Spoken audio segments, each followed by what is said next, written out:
babar, une petite blouse d'écolière, des tickets de rationnement, quelques-uns des objets donnés au musée de la Résistance et de la déportation de l'Isère, des témoignages de la vie quotidienne entre 1939 et 1945, alors que les témoins directs disparaissent peu à peu. En hockey sur glace, pour leur deuxième match de demi-finale de Ligue Magnus contre Cergy, les Brûleurs de Loup déroulent à Pôle Sud. Jeudi soir, les Grenoblois ont lâché les chevaux pour s'imposer 7-2. De bon augure avant les matchs 3 et 4 ce week-end dans les Yvelines. Et puis entrée en lice des Bleus dans le tournoi Destination dimanche après-midi au Stade des Alpes face à l'Italie. Un événement célébré tout le week-end avec moultes animations à Grenoble, comme nous le dira Mathieu Lieudenot de la Ligue de rugby Auvergne-Rhône-Alpes. Bonsoir à tous, ravi de vous retrouver dans ce JT du vendredi 25 mars 2022, du lundi au vendredi à partir de 18h, l'essentiel de l'actualité du Grand Grenoble. On commence, comme tous les vendredis, par le point Covid-19 de la semaine. En Isère comme ailleurs, le nombre de cas est en augmentation. Le nombre d'incidences s'élève à 757 pour 100 000 habitants. Les 30-49 ans sont les plus touchés, mais ça ne se répercute pas sur le nombre d'admissions à l'hôpital. Dans notre département, plus de 78% de la population est totalement vaccinée. Et devant la baisse de la fréquentation, le centre de vaccination de Voiron fermera d'ailleurs ses portes mercredi 30 mars à midi. Le centre de Grenoble au CHU reste ouvert les lundis après-midi et samedi matin. Vendredi, c'est aussi la marche pour le climat des jeunes dans plusieurs villes de France. Comme à Grenoble cet après-midi, des lycéens et étudiants, pour la plupart, ont repris leur bâton de pèlerin des Fridays for Future. Partis de la gare vers 14h30, environ 400 personnes ont rejoint via l'avenue Félix Vialet le parc Paul Mistral et l'anneau de vitesse aux alentours de 17h15. Un parcours d'excite les organisateurs pour bloquer les transports en commun et en particulier le tram le moins possible après certaines remarques l'année dernière. L'événement fait grincer des dents chez certains défenseurs de la nature, mais la deuxième édition de Tomorrowland se poursuit jusqu'à samedi soir à l'Alpe d'Huez, avec notamment sa nouvelle scène principale pouvant réunir 10 000 personnes.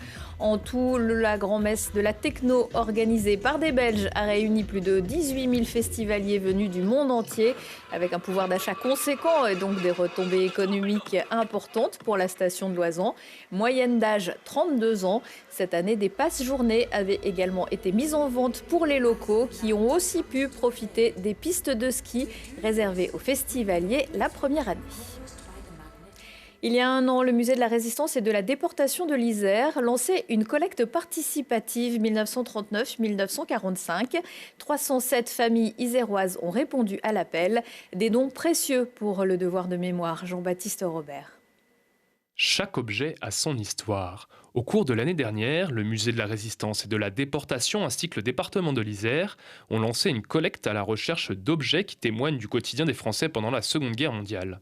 Née en 1939, Madame Gouverneur fait partie des donatrices. C'est la blouse que j'avais pour la rentrée scolaire d'octobre 1943. Alors vous voyez, les manches ont été refaites. Elle a été rallongée plusieurs fois. Là, ce sont les plaques pour mettre sous les galoches, pour ne pas user trop les galoches. Des photos, des habits et surtout des souvenirs, l'octogénaire revient sur son enfance. Pour elle, ces dons sont un moyen de faire perdurer son histoire et de la transmettre aux prochaines générations. Je suis contente parce que je me dis ils auront une vie, parce que chez moi j'ai 4 enfants, mais bon, maman est plus là, qu'est-ce qu'on en fait? Et puis c'est surtout mon petit corsage. Mais non, parce qu'il va avoir une belle vie là, mon corsage. Cette collecte a été une réussite. Au total, c'est 169 objets qui vont rejoindre la collection du musée.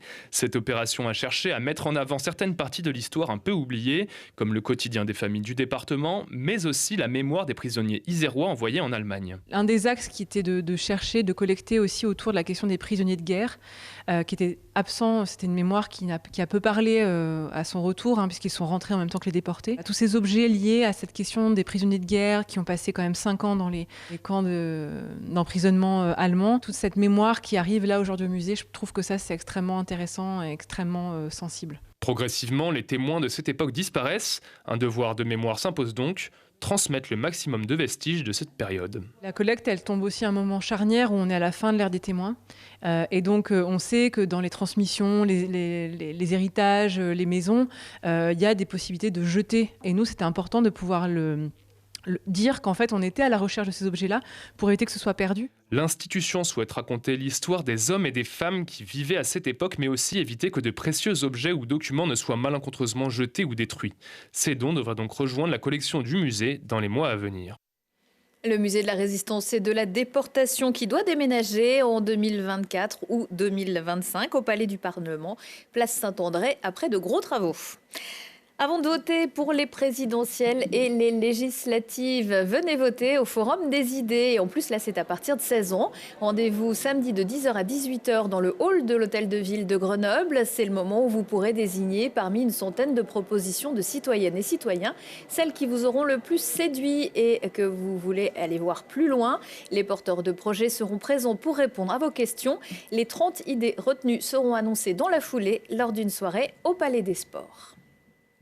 Un adversaire à la hauteur pour les Brûleurs de Loup en demi-finale de Ligue Magnus. Nouvelle victoire jeudi soir, mais plus facile que la veille pour les Grenoblois. Opposés aux promus, les Jokers de Cergy. C'est surtout 6 matchs sur 6 rencontres remportées par les Brûleurs. Lucille Dailly. L'enjeu d'un match se mesure à l'applaudimètre. Phase finale ou pas, Pôle Sud est toujours en ébullition et en tenue de gala pour les Brûleurs de Loup. Mais on étoffe encore la panoplie ce soir de play-off pour faire grimper la clameur tout autour d'une vraie belle bataille de hockey. Une bataille plus favorable à Grenoble sur le papier, mais à armes égales sur la glace. Cergy, pour sa 2e saison en élite, montre les dents en demi-finale et impose son tempérament. Après une courte victoire la veille, Grenoble doit encore tout donner dans le 2e round.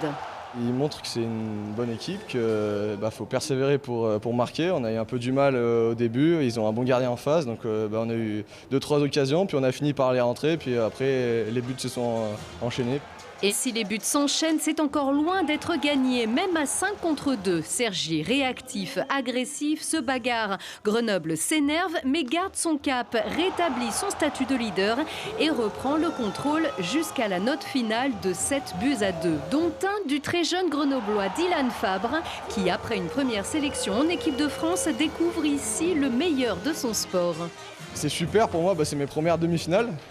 Puis en plus, j'étais blessé, je suis revenu direct pour les demi-finales et j'avais qu'une envie, c'était de monter sur la glace. Donc j'ai la hargne direct hier et je pense que j'espère l'avoir montré.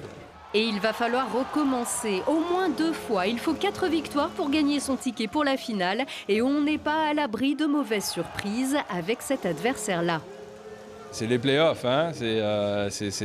Pour l'instant, c'est bien engagé. Puis je pense que là-bas, ça va faire des gros matchs. Pôle Sud qui va continuer à vivre au rythme des phases finales avec la diffusion des matchs 3 et 4 en direct de Cergy samedi et dimanche au resto 1968 et en live sur la glace grenobloise. Les jeunes U17 et U20 en finale face à Rouen samedi et dimanche à 12h30, 18h et 19h. Mais l'événement sportif du week-end à Grenoble, c'est le coup d'envoi du tournoi Destination Féminin avec un France-Italie dimanche à 16h. Comme les garçons, les Bleus visent la victoire finale et un potentiel grand chelem. Mathieu Lieudenot, bonsoir. Bonsoir. Et vous êtes responsable marketing et partenariat de la Ligue de rugby Auvergne-Rhône-Alpes.